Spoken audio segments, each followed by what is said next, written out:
Bienvenue à toutes et à tous de Rendez-vous chez vous. Aujourd'hui, je vous emmène dans la Nièvre. Nous sommes à Bouilly, une commune de 427 habitants à mi-chemin entre Clamecy et Cosne-sur-Loire. Et aujourd'hui, c'est avec Jean-Louis que j'ai rendez-vous. C'est le maire du village. Bonjour Jean-Louis. Bonjour Sébastien. Vous allez bien? Ça va très bien, merci. Bon, il fait un peu frais sur Bouilly aujourd'hui. Un peu frais, mais bon, c'est normal, c'est l'hiver. D'ailleurs, on dit Bouilly ou Bouilly? Oui. Bouilly, ça c'est la bonne prononciation Oui. alors. Oui, et les habitants alors, on les appelle comment? Les Bouitas. Les Bouitas. Les Bouitas. Et comment vous le définiriez alors, ce village? C'est un petit village très sympathique, hein, très agricole bien sûr, parce qu'on a 25 exploitations agricoles à peu près. Et puis on a une boulangerie, on a une boucherie, on a un mécanicien qui est très important, parce qu'il a une quinzaine d'ouvriers. Ah oui, donc c'est quand même important pour notre commune. On a 2 écoles encore, on a une 50aine d'élèves, c'est bien. On a 350 résidences secondaires, donc ça fait du monde qui vient quand même l'été. Donc l'été, on a 700 personnes à Bouilly. Et qu'est-ce qui les attire alors, ces résidences secondaires? C'est le bien-être, en fin de compte. Hein. Ils sont tranquilles à Bouilly.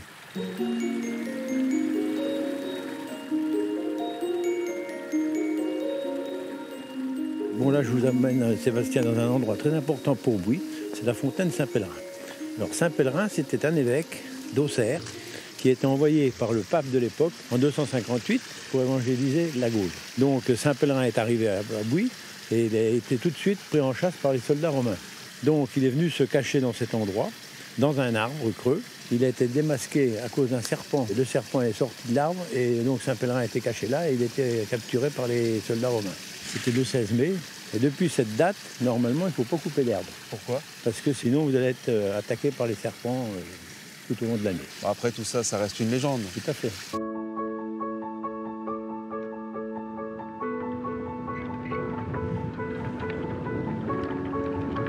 Là, c'est la première fois que je vois un moulin en fonctionnement. Ça appartient à la commune également? Exactement. C'est la commune qui a racheté le site en 2001, exactement. Il ne restait plus que la tour, tout juste. Donc on a tout restauré. Et qu'est-ce que vous faites avec ce moulin alors aujourd'hui? On fait un peu de farine, puis on fait une fête du moulin très importante.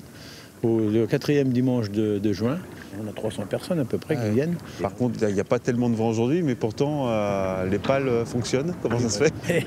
C'est les nouvelles méthodes.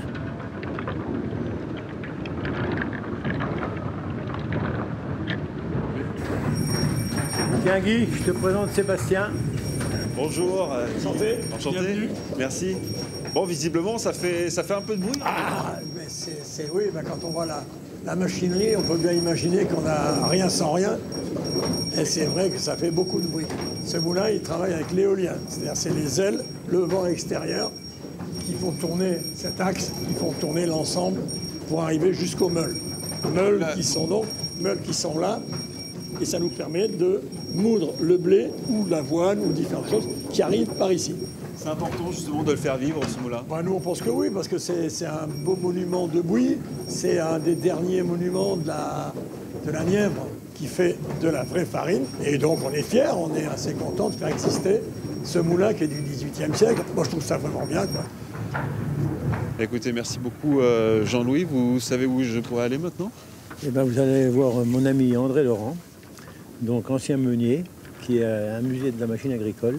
Vous allez passer un bon moment. Très bien. Écoutez, merci beaucoup Jean-Louis en tout cas. Je vous en prie et puis au plaisir. Au plaisir. Au revoir.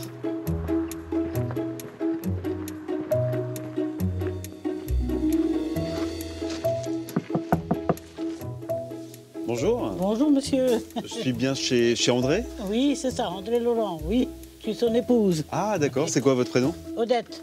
Et on m'a dit qu'André avait un joli musée paysan apparemment. Ah oui, tout à fait. Ben, il est justement parti à l'intérieur, enfin il est là-bas. Je vais essayer d'aller le trouver. Merci beaucoup. Voilà.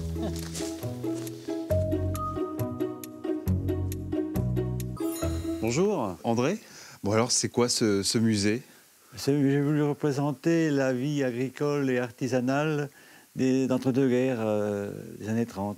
J'étais paysan, j'étais éleveur, charolais, tout plein de vaches, et puis d'un seul coup plus rien, j'ai voulu meubler le vide. Je vois notamment qu'il y a des mannequins là, ils ont tous un prénom ces mannequins? Ils ont tous un prénom, la Sidonie, là, Maya, là dans le fond, Dorothée, Juste. Pourquoi leur avoir donné des prénoms? C'est plus vivant, si je peux le dire.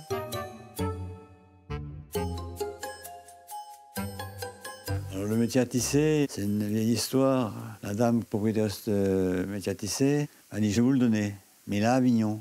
Il n'y a pas de problème, je viens le chercher.